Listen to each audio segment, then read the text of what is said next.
Greece has become the symbol of fiscal trepidation, but with the country's exit from the EU shatter the union. Americans are rediscovering their feelings about free trade. China and Australia sign a big deal of their own, and the next time a certain data carrier tells you they would never slow down your feed, you have 100 million reasons to call them liars. All right, let's get to it. Check your wallet. The Money Master, editor for the Financial Intelligence Report here at Newsmax, Jeff Yastine, joins us here on MidPoint. Jeff, looks like from Wall Street today, not too bad, up slightly.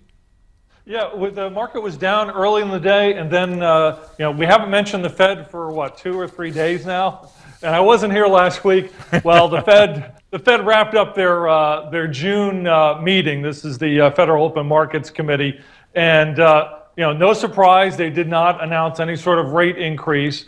But there was a relief rally, so the market moved up to about, like for the Dow, was up about 90 points, and then finished higher, up 31. That was basically the middle point of its range. S&P up 4, NASDAQ up 9.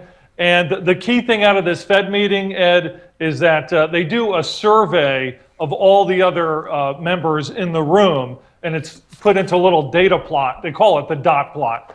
And according to that dot plot, the Fed is signaling here that they will raise rates at least once, and according to the other members in the room, think the Fed might raise rates twice before the year is out, and 5 times next year. Now that's just today, based on data for the last couple of months.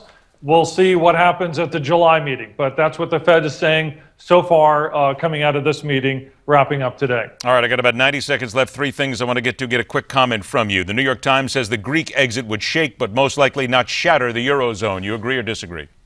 I agree. The banks, investors, anybody else with interests in Greece has had, what, 2, 3, 4 years now to prepare for this Grexit, which I still don't think it's going to happen. And anything that's been talked about this much for this long generally is not going to rock the markets as much as the headlines might otherwise indicate. Australia and China sign a history-making free trade agreement after a decade of negotiations. How will this affect America, if at all? Not much impact, except that, with the Trans-Pacific Partnership on the rocks, this just shows how China is pulling Australia more into its orbit. The other key thing I thought was interesting, in that agreement they signed, if an infrastructure project is more than $150 million in cost, it gives China the ability to put its own workers, Chinese workers, into Australia to work on that project. I find that somewhat disturbing. I think other people would too. All right, and just want to make a mention of this. We can't get into it, but the FCC fining AT&T $100 million for misleading customers about throttled unlimited data plans. Gee, what a shock. There's 100 million reasons to go after them next time. Don't forget, go to Newsmax.com, click on the Finance tab. Jeff Yastine and the team are there 24/7 to let you know what's happening in business. Jeff, pleasure, my friend. We'll see you tomorrow. Maybe we'll talk Fed. Thanks, Ed. All right, coming up next, the first black North Carolina GOP chairman wants to change direction of the party, knowing that is what is necessary if the GOP wants to succeed there and nationally. Next on MidPoint.